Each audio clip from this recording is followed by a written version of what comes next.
Hi everyone, my name is Billy and you're listening to Humans of Authenticity. Our guest today is Stephanie Crase Moritz, the Chief Customer Innovation Officer at the American Dental Association. I had the opportunity to attend Stephanie's sessions, Creating a Culture of Curiosity at the Women's Executive Forum in March this year, and I can't wait to share her stories and this conversation with you.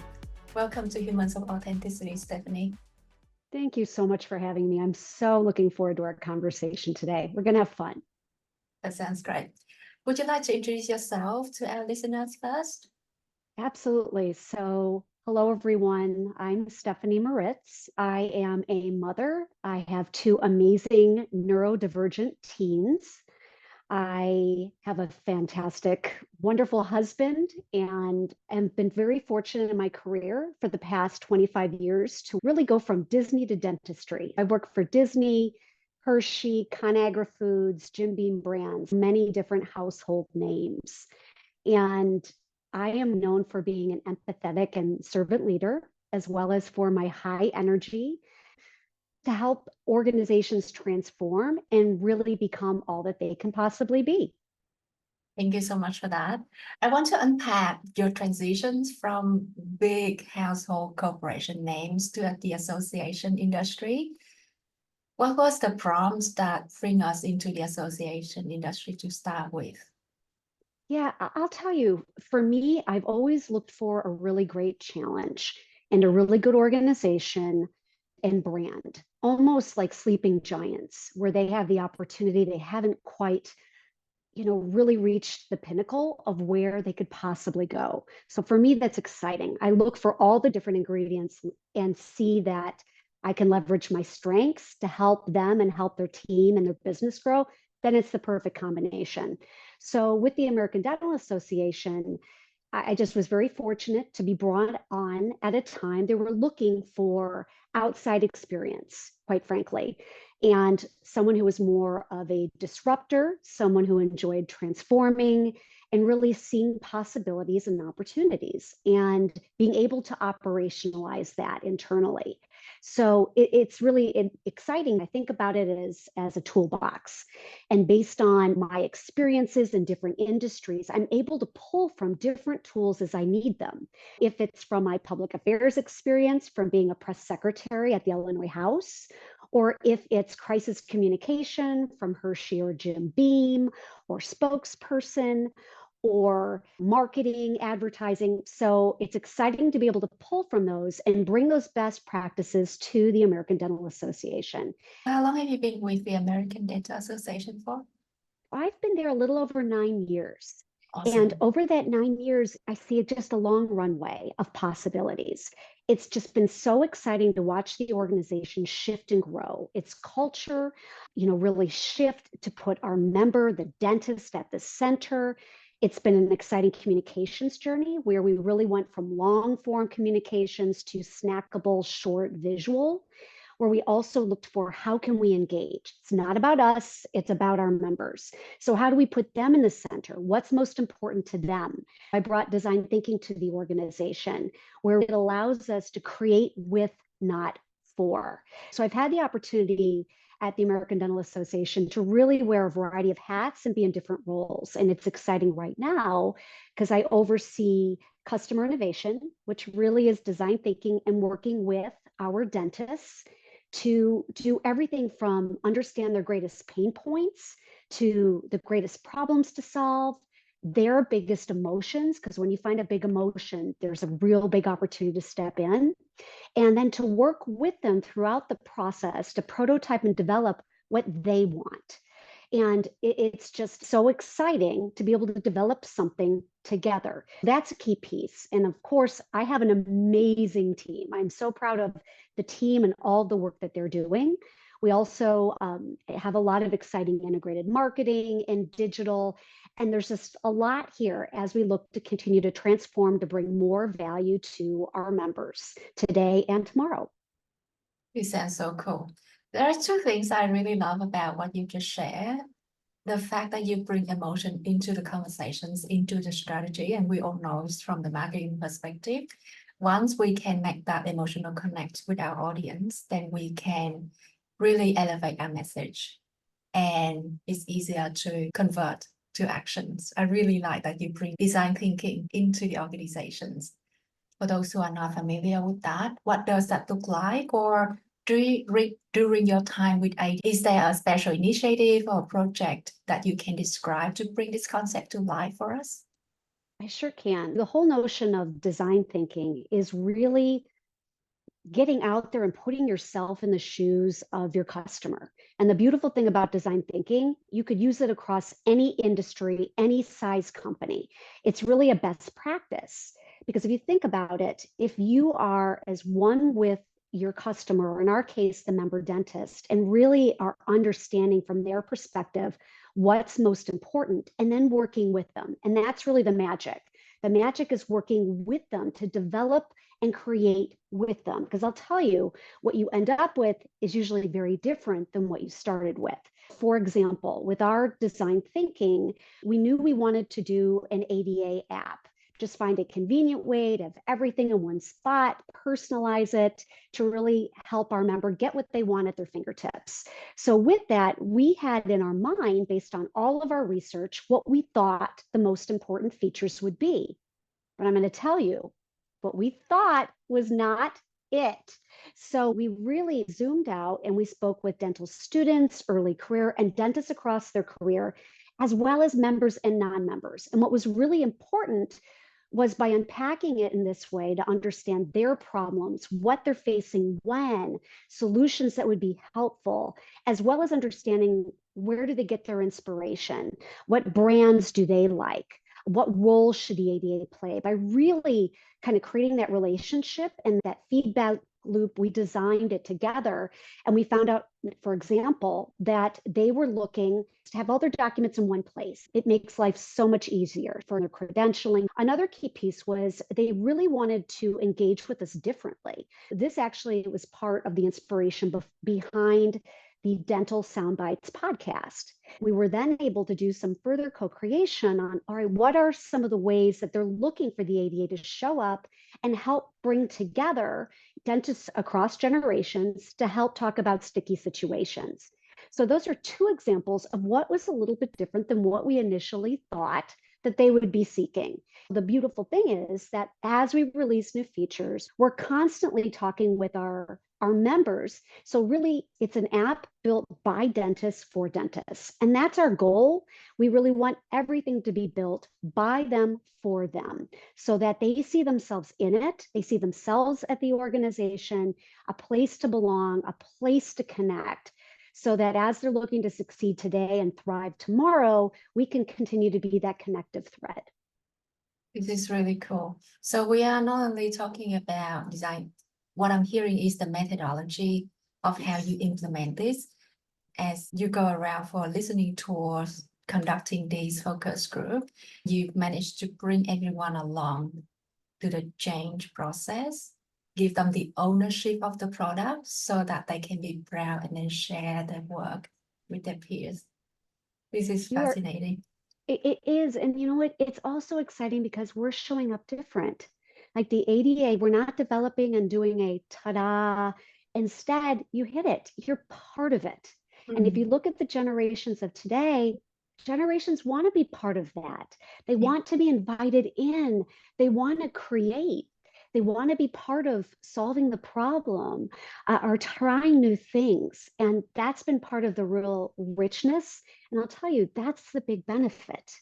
It not only creates a better experience, better results at the end, but really there's that pride in our members creating it and it really helping to address what's most important to them.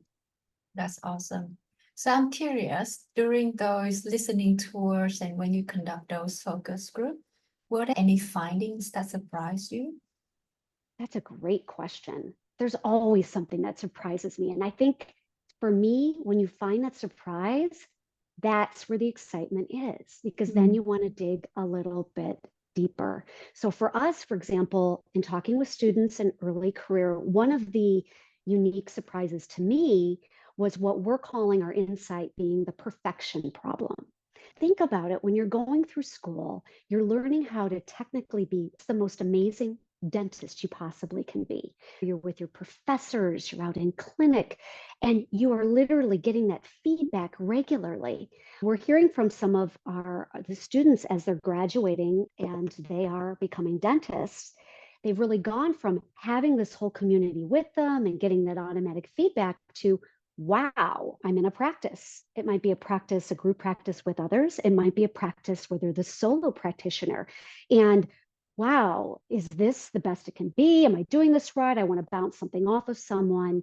That really struck me because you have these amazing, professional, caring individuals who truly believe in the patient and they want to provide the best possible patient care. And they want to be sure it is as perfect as it possibly can be. So, with it, that's helped us think about, well, how can we help them to get real answers to questions that are on their mind, or to help them connect with other people who can give them some of that guidance? So I thought that part was really interesting. The other thing that was a really big aha for me is the career. I remember meeting with my career counselor and thinking about all the different possibilities and routes I could possibly go in my career. So some of that was self-guided. I looked around and talked to people. I got some wonderful advice. In the world of dentistry, there are now more ways to practice or be involved with dentistry than ever before, where you might have your own practice, you might go to a group practice, you might go into research, you might go into an FQHC, you might go into community health service, you might go in the military. There's so many different possibilities. And as the students going through dental school, they are focused on learning the art and science and being the technical best dentists they possibly can be. But what about their career? So for us, we found that there's an opportunity to really be agnostic and to help work with students in early career, just to help match them up and talk through what the best fit could be. And then being an association, the leading association of dentists, to be able to help connect them to other members so that they can ask questions or learn about rural versus urban and practice and different possibilities. So that was a unique aha for me. This is so cool. I just want to bring it up to a concept here. We know that psychologically we're all wired to socialize in groups. We're all wired to find somewhere to belong to. I'm hearing that you pick that up as a need from your members and provide them with a platform so that they can develop their own network. I'm also hearing that through your listening journeys, you've realized that ADA has the responsibility to provide career possibility for your students. And I think from an association perspective, if we don't help our members to grow in their career, then what are we doing? I love that you remind us of that. Now, I want us to zoom out a little bit and go back to your 25 or so years of Stephanie's in this workforce. Can you share 3 things that you love about yourself in that journey? Well, one is I've become a very curious person. As children, we ask hundreds and hundreds, not thousands of questions. But as adults, we then get into, oh, I need to get this done, speed over curiosity or the results. But I'll tell you, one thing that's been really important for me with curiosity is I thought I was curious, but I realized I wasn't completely curious until my son was diagnosed with autism. And that moment really changed my view on being an advocate, being curious, as well as helping my family and others. So it really took on a completely different new meaning. So I'd say definitely curiosity when I think about that word in the journey, that's really important. Another one is energy. I am truly an energy individual. I believe that we all possess this unique energy. And part of that is being authentic. The more you can understand your strengths and understand what your individual superpowers are, that's the element that makes you magnetic. And that's the element that can truly create energy and can create such an opportunity, both personally as well as professionally. I think the last piece is really being innovative.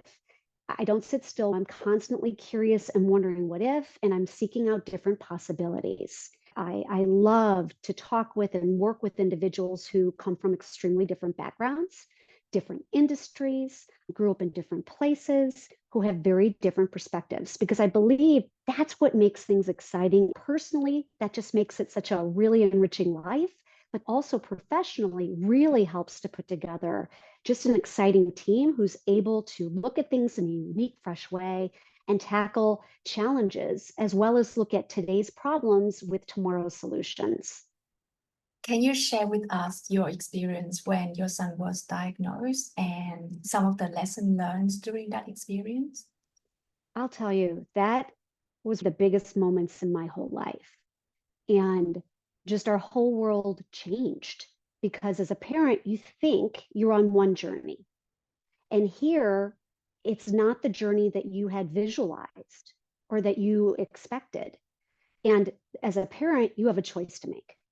And with us, I'm very fortunate, my husband and I, we made that choice to really lean in. We knew we needed to pivot and put our child in the center and understand, okay, what does he need? What does autism mean for him? How can we better understand autism so that we can help him be successful, the most successful him as he possibly can be?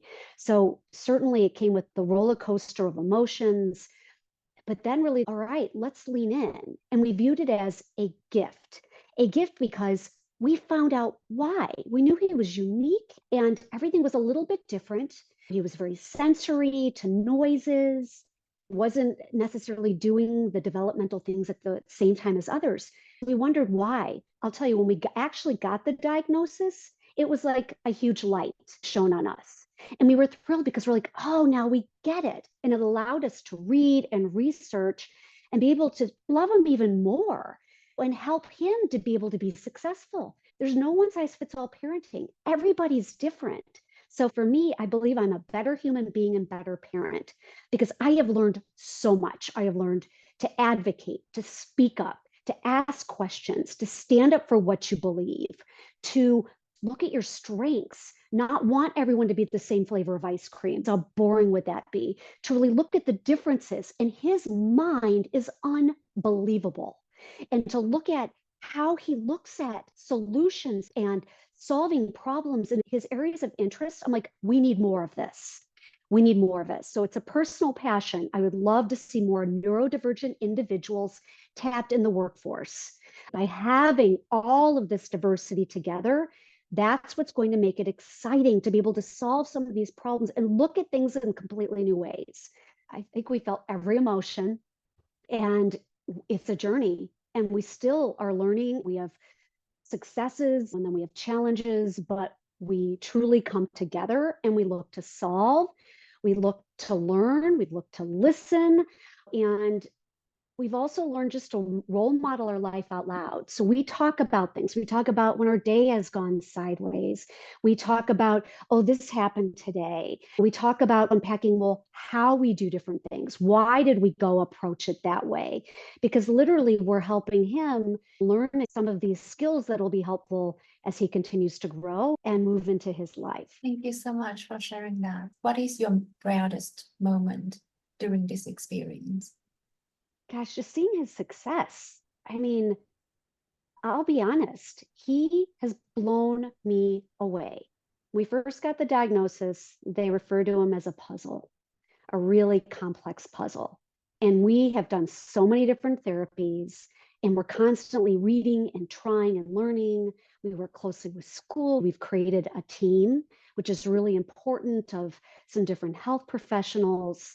And we're constantly learning and shifting to what we need to do. And so I'm most proud of him because here you have an individual that learns a little differently, who senses things more strongly. He's going to be a senior in high school. He's in a typical high school. And here he is doing exceptionally well in an environment that's not ideal. But here he is, and he's learning and he's growing and he's inspiring others and he's gaining inspiration from others. So sincerely, I'm most proud of him and everything that he's become with his sense of humor and his strength. He loves theater, he loves history, and I cannot wait to see who he becomes. Would you like to give him a shout out on this episode? Oh my gosh, thank you. I would love to give Ethan Moritz the biggest shout out. You are, my gosh, you are my heart. I am a much better human being. And you've helped me look at myself and all of my quirks and who I am in such a different way. The world is so much more colorful. It is so much more texture and light, and we feel everything. And we truly, it's the small moments. We're celebrating things that maybe others wouldn't. And I believe that all of this is truly living. So thank you for choosing me as your mom and for helping make me a better person. And I can't wait for every moment that's to come. Thank you so much for being very open about these questions with me. Let's move to the second part of the conversations. Which word are we going to unpack today, and why it is important that you bring this word up for us? We are going to unpack visionary. And this word just speaks to me. It has energy, it has motion, it has innovation, it has light, it has possibilities. And why this word really struck me, I had done strength finders, and my top strength finder is futuristic. And with futuristic, I see a lot of that in being a visionary. And I'll tell you, I am beyond inspired by the amazing visionary leaders who are out there because they are courageously curious. They are bold. They don't go for the status quo. They're not afraid to try. So for me, visionary was just so inspiring. And that's the word. And you mentioned something very interesting, visionary tied with emotion. Can you elaborate on that for me? Yeah, I feel like even in the world of emotion, we haven't tapped into it. We've been told how taboo it is. I actually remember one of my first performance reviews where part of the feedback I got was, and I had a great performance, great results and everything. But what I needed to work on was I used too many exclamation points in my emails. And I'm like, okay, this is what I need to work on. But here's the thing, to me, that is emotion. That was my way of bringing personality and emotion and light and celebrating others. So actually, I love using exclamation points and I'm going to continue to use them. But my point is, emotion is something we've been told not to do. Even as women, we are often told that we're too much or not enough. And so we're struggling. Do I need to be more masculine? Do I need to be more forceful? Do I need to behave or look in a certain way? No. I believe that being your authentic self and showing up with your unique superpowers is how you can be magnetic. As individuals, it's important to recognize and give space for our emotions. I also believe that these are so powerful in our life because if you think about it, brands that you buy, you don't just buy them, you buy into them. And what is that? That's emotion. If it's belonging, if it's feeling something, if it's feeling heart or wow, it stands for something. So to me, emotion is not something that should be suppressed, something that should be put off to the side, something that should be dismissed or ridiculed. I actually think it should be celebrated and it should be centered so that we can unpack it. Like, for example, what I regularly do with my teams is I like to start our meetings with a one-word check-in. And my one-word check-in is, how are you really?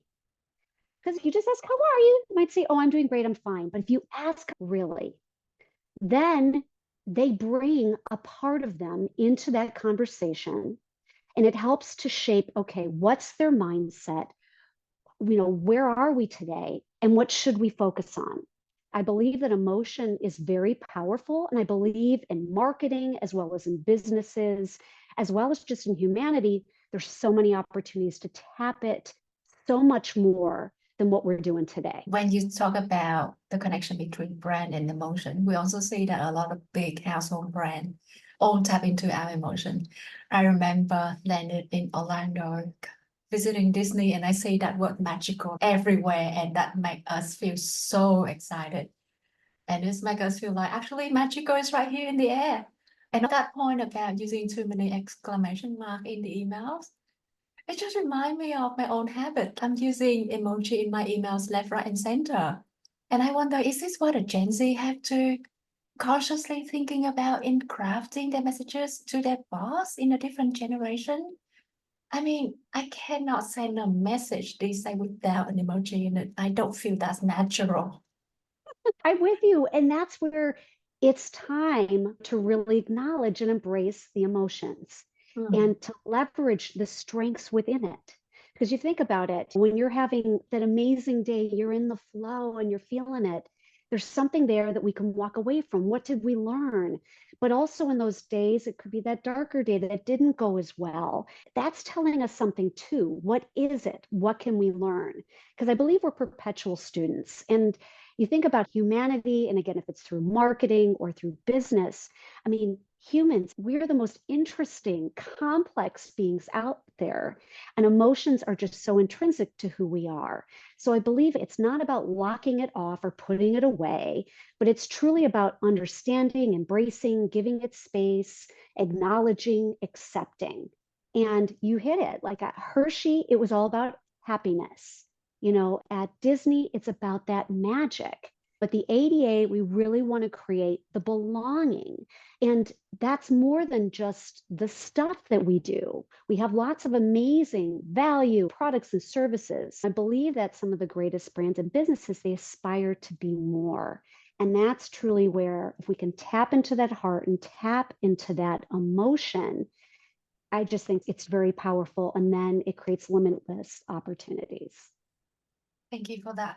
You also said something else that struck me about women and how we were, I'm not sure if taught is the right word, but expected to suppress our emotions. A time when you experienced that stage where we were either too much or not enough. Yeah, I have a few examples of this.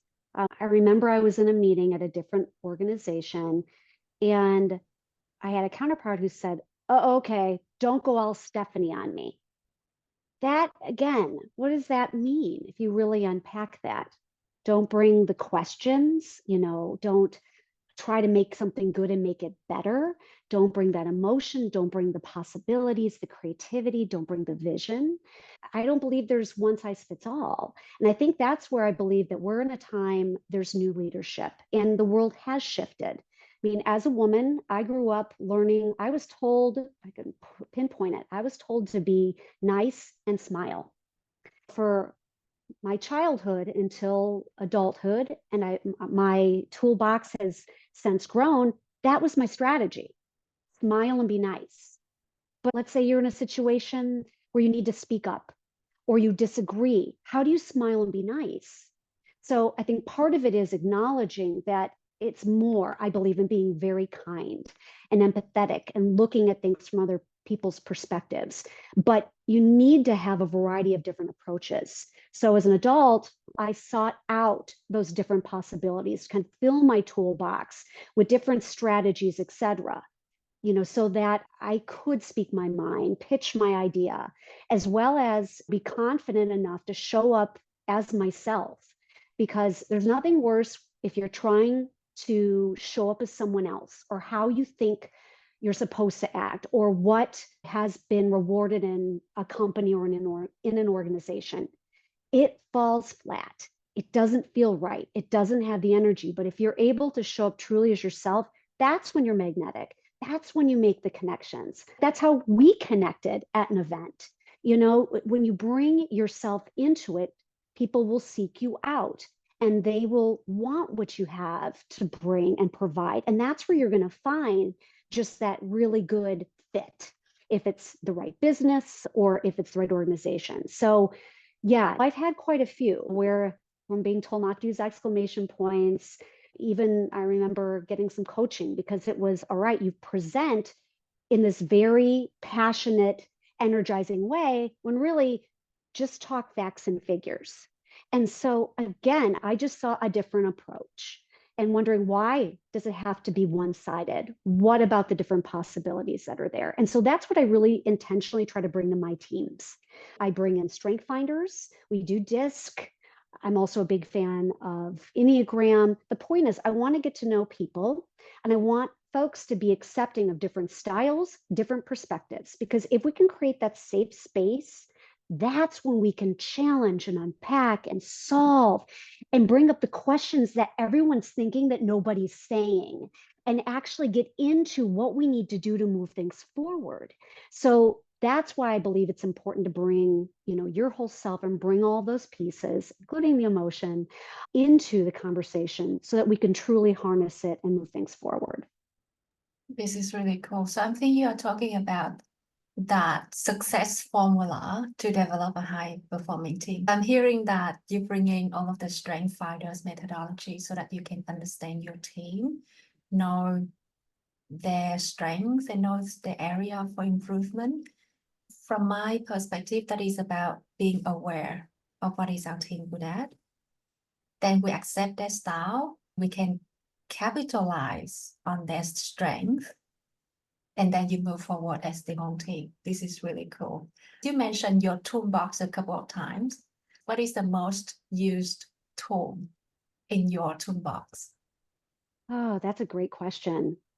Gosh, I'm going to go to curiosity because I believe that it unlocks so many possibilities. So for me, it's not showing up with all the answers. That's not what a leader should be doing. A leader should be asking wise questions and helping the team, to unlock, create that safe environment so that people can bring their best selves, their best thinking and innovation all to it. Curiosity can also be used again in everything from interviewing to solving a problem to reflecting on a situation to your personal life. I love the one word check-in.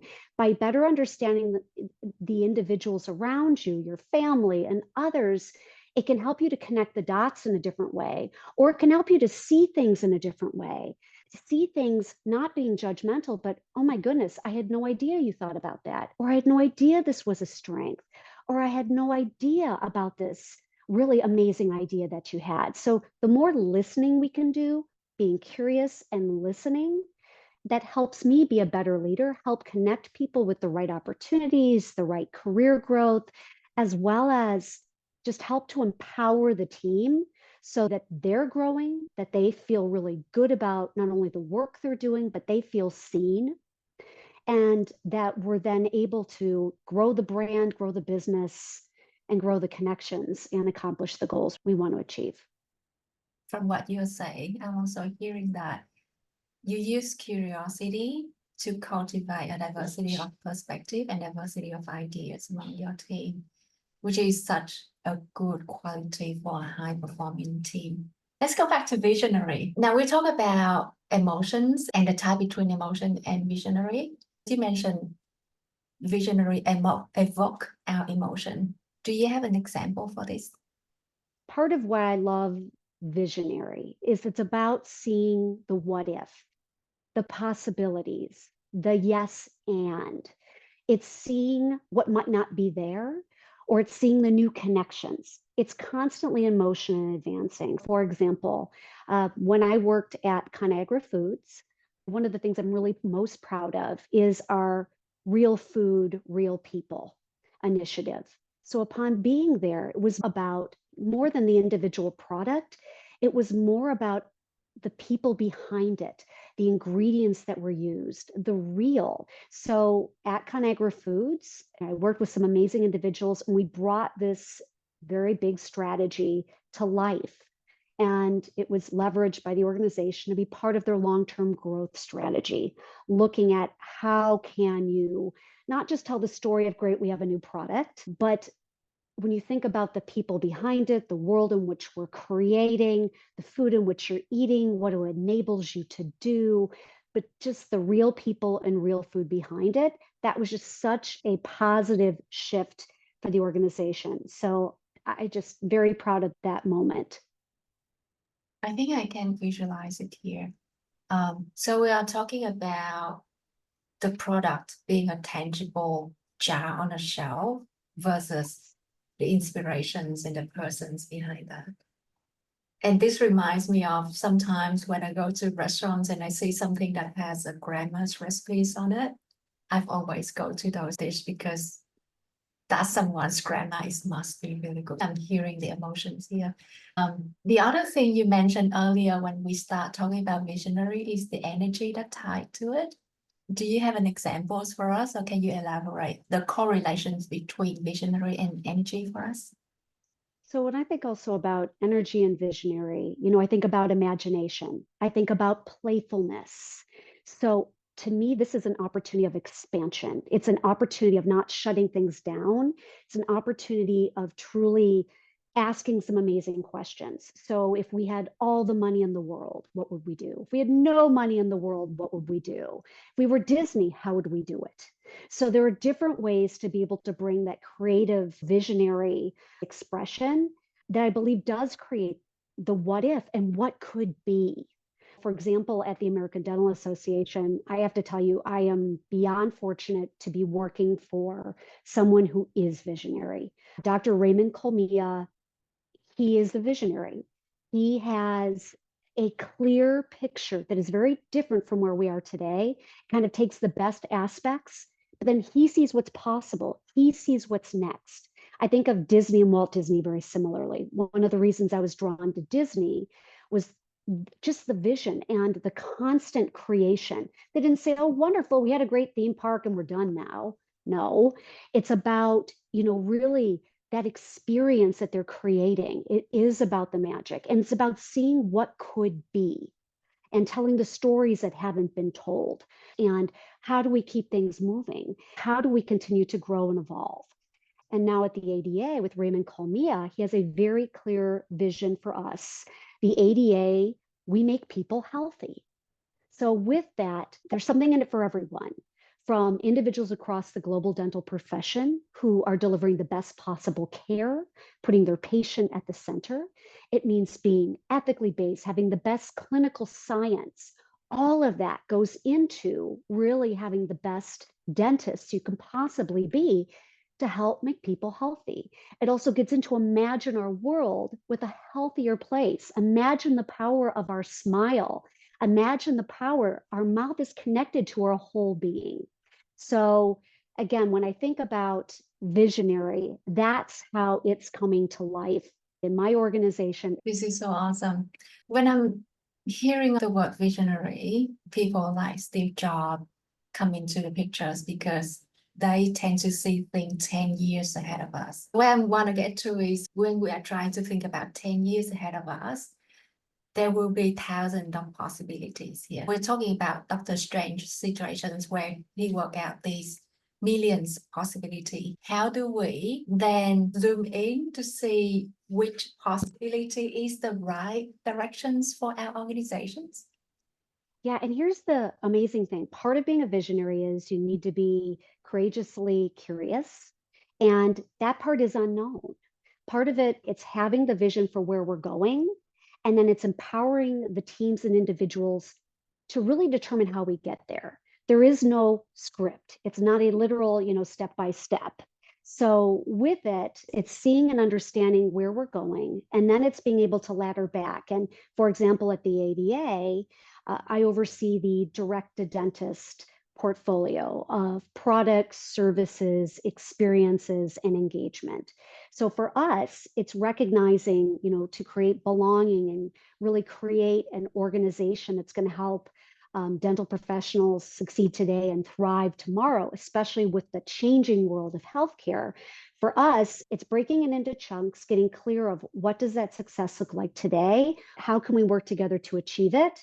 And then partnering with our members, bringing them in, inviting them in to do that co-creation. So we're truly developing it together. And so I think what's also exciting is if the vision's out there, some are going to be zigzag, some will be straight, some will take a detour. That's part of the excitement of it, because we are going to be iterating constantly throughout the entire process. As long as it's rooted in an insight and the clarity of where we're going, and keeping that intent as our strategic filter, our North Star and guide, we're going to get there. But it's not being super prescriptive necessarily on these are the exact steps. It's being flexible along the way. I believe some of the best leaders are like, you know what, we tried this, it didn't work. Or we thought it was this, you know what? It's this. And so that's what I think, is really needed as we look to break it into chunks and we continually look at what's working. That's where data comes in, what's working, what isn't, and then we make the tweaks that we need to. As you describe it, I'm start seeing this visionary becomes the big umbrellas, and then it's up to the team and the members and those who wanted to be involved in the initiative or in that big picture to get up to the skies. This is really cool. We are getting to the end of the episode very soon. Is there anything else you'd like to share about visionary? It was interesting. In preparation for today, I thought about some of the amazing visionary women. I would love to see more amazing visionary women. You had mentioned Steve Jobs. So many of the examples that also came to my mind were men, and there are amazing visionary men for the future. I'd love to see even more neurodivergent visionaries, women. I think there's such possibilities. So I just think there's such richness. And I also believe that each of us can be a visionary. I believe each and every one of us can. So, for example, we can get so zoomed in our world, or if we're working from home, we could get so used to that one small space we're in. But what if you set up some time on your calendar and you literally took 10, 15 minutes to zoom out and you created a list of questions? You wondered, what if? You asked about a different thing. You explored something that was fascinating to you. You thought about, what am I curious about? And you looked into it. So I believe there are lots of different possibilities. And each of us has that opportunity to step a little bit away from what we're doing to look at the bigger picture. And I think that'll not only help us in our day to day, but you may even find yourself that, wow, I really enjoy this space. And there's more that I want to dream up, imagine, and then turn into reality. I just love how you just give us a few actionable items. What I'm hearing is if we want to train our visionary muscles, just ask a lot of what if questions, just tap into our curiosity, explore all the possibility. When you put it that way, that it's become a lot more feasible for us to get into this mentality and mindset. What's next for you in the coming 12 months? So we are going through just immense amount of transformation at the ADA. Literally, we are shifting our business model. We're shifting how we're engaging. We have a lot going on, and it's super exciting. Also with AI and technology, really getting involved to see not only how can we use technology to better do our jobs, but also how will dentists, what's the opportunity for dentists to be able to leverage AI, and how will that shape practice in the profession? So I feel like it is a time to be visionary. It's a time to be able to look ahead to what is possible, look at where the trends are, and really kind of create that new path. So we have a lot going on at the organization, a lot of co-creation. We have a lot of new initiatives and programs that we're reimagining. So that part's exciting. The other part that's exciting, I'll say personally, is with my son being a senior, it's going to be exciting to see what's next for him. So for him, we are in this big curiosity journey of, all right, what university might be a good fit? In his case, it's not only the right university, the right fit, the major, but also who is the right support services. And that sometimes it's hard to Google and find that. It's that discovery. So I think this is just going to be probably the most expansive, exciting, fast moving year for me yet. And I just can't wait for the learnings, for hearing about what's worked and the successes, as well as just the items I can take away to grow on. I'm hearing so much transformations, so much changes that you are going to implement for the organizations. We see this is where we are heading to. We know that these are all the things we need to implement to get there. How do you manage the expectations during that implementation? Communication is huge. Everyone needs to do both formal and informal communication. So a big piece of being visionary or transformation is really having a clear why, because you want to paint a picture that is so clear and that your employees, your members, your customers, they want to be part of it. So part of it is sharing that destination and you saying, oh my gosh, I want to be part of this journey. I want to do this. So that's a big part, to really share that why, as well as to share that we don't have all the answers yet. And a matter of that is, guess what? Because we're going to be co-creating how we do it together. There's no set script. So there are opportunities for everybody to grow and to learn and to do different things. Another key piece is just regularly communicating what's coming, communicating what's been learned, as well as listening and asking. So, for example, I have a monthly Ask Me Anything where I set up time and you can ask me anything, and I'll share with you anything that I can share that might help. I also love doing chats. I do one-on-one chats as well as group chats with people that I work with, where literally it's about, let's bring a problem to solve, or what's on your mind, or what can I help you unpack? So to me, it's a combination of the formal town hall meetings, emails, but also that informal. And then really creating that safe space so people can say, oh my gosh, you're going too fast. Or, oh my goodness, what did you just say? Or let's unpack this. Or I'm unclear what you mean. So a big piece is having that feedback loop. Folks can ask, we can learn, and we can also listen to our organization. That's our leaders, our volunteer leaders, and ours being a member-driven organization, our people being our staff. So then on our journey, we can make those pivots, those pauses, those detours, as well as go deeper into areas that we need to. I really love how you say you share the destinations with everyone. And I'm hearing that because the destination is so visionary. That makes everyone excited. That makes all of them want to be part of it. I'm seeing that emotion and energy in here again. Thank you so much for wrapping it up.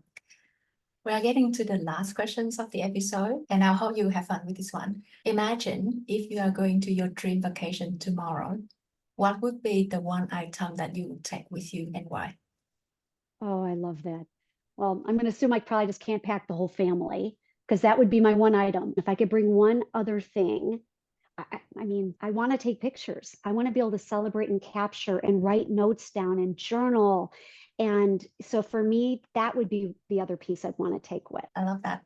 This is the end of the episode. Thank you for your time and sharing your story with us today. I had so much fun, and thank you so much for your brilliant questions, and loved the conversation. So thank you. I'm honored that you had me today. My name is Stephanie Moritz, and you are listening to Humans of Authenticity.